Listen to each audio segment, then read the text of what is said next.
안녕하세요. 수능 국어를 가르치는 강사 명혜입니다. 수능 국어 성적으로 증명해 라는 주제로 오늘 설명을 진행하려고 합니다. 저는 국문과와 국어 교육과를 졸업하고 또 연구를 너무 좋아해서 국어 국문과 석사를 진행했고요. 이때를 계기로 국립대학교 박사님들과 연분이 돼서 연구소를 차려서 교재를 출판하고 있습니다. 문학뿐만 아니라 독서 리트 교재도 출판하고 있고요. 서점에 가보시면 고3 코너에 EBS가 막 있는 곳이 있어요. 거기 근처에서 제 책들 한 권 이상은 만나보시게 될 겁니다. 오늘 설명회는 이렇게 3가지 단계로 진행을 하는데 마지막 정리 부분 3줄 요약할 거거든요. 여기가 정말 중요합니다. 자, 우선 빨리 고민으로 넘어가 볼게요. 국어가 제일 문제입니다. 그쵸? 작년 수능 역대급 불국어였어요. 국어 1등급 컷이 81에서 85점으로 추정됩니다. 엄매냐 화작이냐에 따라서 좀 달라지지만 교육평가론에 따르면 90점이 이상적인 1등급이에요. 그런데 그것에 비해서 9점이 낮으니까 정말 어렵고 힘든 시험이었습니다. 6월 모의고사로 넘어가 볼게요. 올해 6월입니다. 2023학년도 6월 모의평가 국어 영어 약간 쉬워지고인데 서브 타이틀 보면요. 작년 불수능보단 쉽지만 재학생 체감난도 높아졌을 것이라고 하네요. 왜냐면요. 엄매 기준으로 1등급 83점이었거든요. 작년 수능보다 2점이 올랐으니까 쉬워졌다라고 말하는 거예요. 변별력이 굉장히 높은 문제가 많았습니다. 그리고 2023학년도 수능 볼게요. 수능 난이도 평가에서 국어, 수학, 영어 모두 변별력을 유지할 뜻인데 작년 수능보다 분명히 1등급 컷은 올랐습니다. 하지만 오답률 2위 문제가요. 84.9% 친구들이 틀렸고요. 오답률 2위 문제는요. 79.6% 친구들이 틀렸어요. 그것에 비해서 불수능에서는 오답률 1위 문제 자체가 76.8% 친구들이 틀렸어요. 훨씬 더 어려운 문제가 많았다는 내용이죠. 올해 수능 쉽지 않았습니다. 변별력이 굉장히 높았어요. 그래서 이렇게 어려운 문제를 잘 맞으려면 어떻게 해야 되나 고민을 굉장히 많이 했거든요. 그래서 제가 한번 커리큘럼을 다시 잡았어요. 보통의 대형 수업이나 내신 수업이 이런 식으로 진행이 된다고 하면 저는 정반대로 수업을 할 겁니다. 학생들이 제 수업에 오자마자는요, 1단계 기출로 실전 연습을 할 거예요. 30분 동안 기출로 구성된 미니 모의고사로 실전처럼 모의고사를 풀 겁니다. 그리고 이 모의고사를 바탕으로 구성된 TTT를 풀 거예요. 사고 추적 테스트라고 해서 자신의 사고 방식, 그리고 오답을 만들어내는 과정, 오독을 만들어내는 것, 그 다음에 비약 등등을 다 확인할 수 있게 구성된 문제를 풀 겁니다. 학생들마다 틀리는 유형이나 과정이 다 달라서 1대1 첨삭이 들어갈 거예요. 이렇게 1단계, 2단계를 마치고 나서야 제 수업을 들을 수가 있어요. 1단계, 2단계가 바로 예습 복습이 되는 과정이거든요. 이 과정을 거친 다음에 제 수업을 여기서 진행하고 그 다음에 3단계, 수업에서 배운 내용을 토대로 리테스트를 할 겁니다. 첫 번째는 제 수업 내용에 대해서 총 복습이 들어가고요. 두 번째는요, TTT에서 자신의 사고 과정과요, 수업을 듣고 나서 제 강사의 수업 과정을 비교 대조하는 시간을 가질 거예요. 구체적으로 중요한 포인트를 짚어드리겠습니다. 첫 번째는요, 1단계에서 기출도 실전처럼 푸는 게 굉장히 중요해요. 왜냐하면 보통의 수업들이 개념 이론 수업을 하고 나서야 9월, 10월, 11월 초에 실전 연습을 하거든요. 그렇게 되면은 진짜 많이 틀리는 게 문학 개념어, 그리고 엄매 개념. 정말 많이 틀려와요. 그러니까 너무 비효율적인 거예요. 아예 처음부터 실전 연습을 하고 실전 연습에서 부족한 부분을 메꿔가는 식으로 수업을 구성했습니다. 이렇게 하면 장점이 2가지가 있는데 첫 번째는요. 제 수업을 들은 횟수만큼이 실전 연습이 됩니다. 굉장히 많은 양을 실전처럼 연습할 수 있고요. 두 번째는요. 기출이라는 정말 값어치가 있는 작품을 분석만 하는 것이 아니라 실전처럼 풀고 분석까지 하니까 완전하게 활용할 수가 있어요. 이 두 가지 장점 때문에라도 무조건 기출도 실전처럼 풀어야 되는 겁니다. 그 다음에 선생각 후 비교가 2단계 포인트인데요. 자, 여기 빠진 말이 학생들이 먼저 생각하고요. 학생들이 나중에 비교하는 겁니다.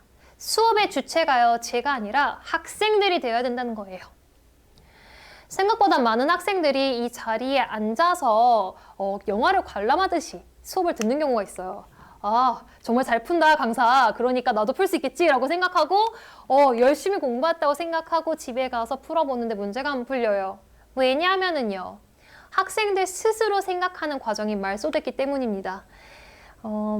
학생들이 어떻게 문제를 풀었는지를 확인하고요. 그 다음에 수업을 듣고 수업에서 강사의 사고방식과 자신의 사고방식의 차이점을 알아야지 변하죠.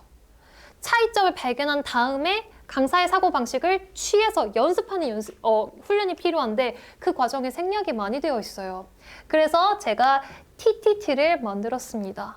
이게 Thought Tracking Test라고 해서 자신의 사고 과정을 눈으로 볼 수 있게 구조하고 구성한 건데요.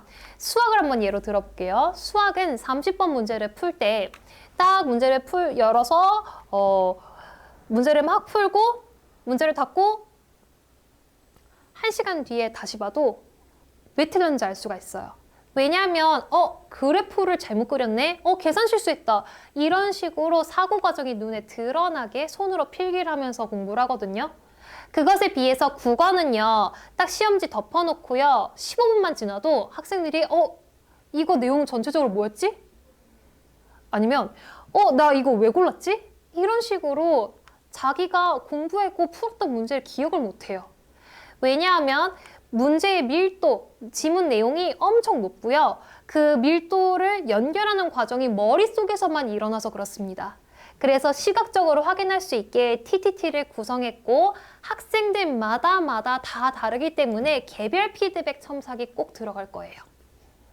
TTT가 뭔지 너무 궁금해하셔서 제가 조금 공개를 하자면 이거 독서 부분의 TTT거든요. 문제가 하나, 둘, 셋, 넷 제가 직접 만든 문제고요. 한번 3번 문제 볼게요. 로열티란 단어는 어떤 단어로 치환할 수 있니? 했을 때 단답식으로 거의 해결돼요. 길게 쓸 필요도 없고요. 사고 과정을 간략하게 딱 응집해서만 써주면 되거든요. 이 3번 문제를 못 푸는 친구들은 보통의 2022학년도 작년 불수능에서 해결 지문에서 어려움을 겪을 가능성이 높고요. 해결 지문에서 8번 문제를 틀렸을 확률이 거의 99%예요. 문단을 이어서 읽지 못하기 때문에 인문 철학이 부족하거든요. 그래서 이렇게 틀린 문제들이 누적되다 보면 학생들이 어떤 부분이 부족하고 어떤 부분을 더 보충해야겠다라고 해서 개별 부교재까지 만들 수가 있어요. 그래서 이 TTT는 진짜 정말 중요한 제 핵심 컨텐츠입니다. 문학에서는요, 선지 판정이 보통 위주가 되는데 이 선지 판정을 통해서 문제를 빨리 풀 수 있고요. 보통의 이거를 기출을 다 돌리고 나면은 거의 문학 4파트 푸는데 20분에서 24분 안에 들어와요. 그래서 굉장히 중요한 과정입니다. 독서 피드백도 이렇게 주고 문학도 피드백을 구체적으로 주는 거 제가 예시 첨부했고요. 자, 마지막 리테스트입니다. 리테스트는 제가 수업을 한 다음에 학생들한테 주는 건데 그날 배운 내용을 총 복습하는 거예요. 단어가 될 수도 있고요. 중요한 개념, 문학 개념어가 될 수도 있고요. 이것저것 될 수도 있고요. 이 총 복습을 한 다음에 또 학생이 TTT 시간에 적었던 자신의 사고 과정과 수업을 듣고 나서 제 수업의 사고 흐름과 비교를 해서 적는 시간이 있어요. 그 적는 게 처음엔 쉽지 않습니다. 그런데 분명히 그렇게 차이점을 발견한 친구들은 퀀텀 점프라고 하죠. 질적으로 확 도약할 수가 있어요. 그런 친구들에게도 피드백이 들어가지만 우선은 차이점을 못 찾는 친구들에게 피드백을 제가 줄 거고요. 또 차이점을 찾아도 잘못 찾은 친구들에게도 피드백을 줄 겁니다. 이 과정을 통해서 학생들이 정말 많이 성장을 하거든요. 자, 그 다음에 24시간 7일 매일 함께하는 시스템이라고 해서 저는 관리 소통을 굉장히 중요하게 여기는 강사 중에 한 명입니다. 국어라는 과목 특성 때문에 그래요. 수학을 사실 그래프를 평상시에 그리진 않잖아요. 또 영어로 말을 구성해가지고 막 이야기를 스토리텔링을 하지는 보통 않잖아요. 근데 국어는 맨날 말하고 듣고 글씨를 읽고 그런 과정 자체가 삶의 자체이기 때문에 매일 함께 조금씩 바꿔나가야 됩니다. 그래서 관리하는 시스템이 필요하고요. 3단계 맞춤 피드백이 제일 장점이에요. 첫 번째, 학생이 오자마자 푼 모의고사. 두 번째, TTT. 세 번째, 리테스트를 바탕으로 다 피드백을 줄 거고요. 또 유튜브 채널과 카카오톡 그리고 줌을 활용해서 학생들과 직접 만날 예정입니다. 제가 피드백이 길다 보니 학생들도 저한테 이렇게 길게 피드백을 주더라고요. 그리고 올해 수능이었고, 자, 마지막 3줄 요약 들어가겠습니다. 수능 성적을 증명하려면요. 첫 번째요. 기존과는 다른 방식이어야 돼요. 어떻게 달라야 하는가? 첫 번째, 기출도 실전처럼 풀어야 되는 것. 두 번째, 학생들 중심으로 선생과 후 비교의 과정이 반드시 있어야 됩니다. 효율성과 완전성을 위해서 기출도 실전처럼 풀어야 되는 거고요.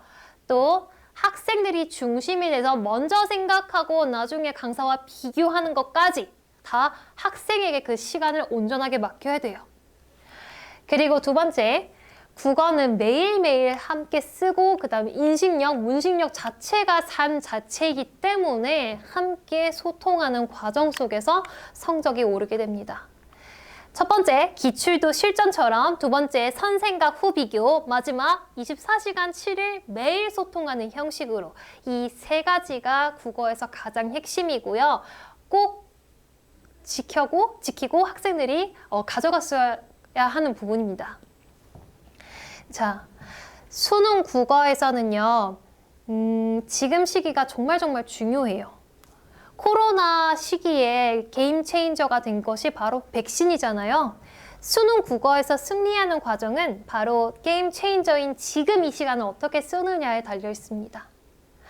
저는 사실 솔직히 말씀을 드리면 많은 학생들을 받을 수는 없어요. 왜냐하면 피드백을 제가 직접 줘야 되기 때문에. 하지만 맡은 학생만큼은 제대로 된 게임 체인저가 되도록 하겠습니다. 지금 이 시기 정말 잘 보내셔야 되고 함께 했으면 좋겠습니다. 감사합니다.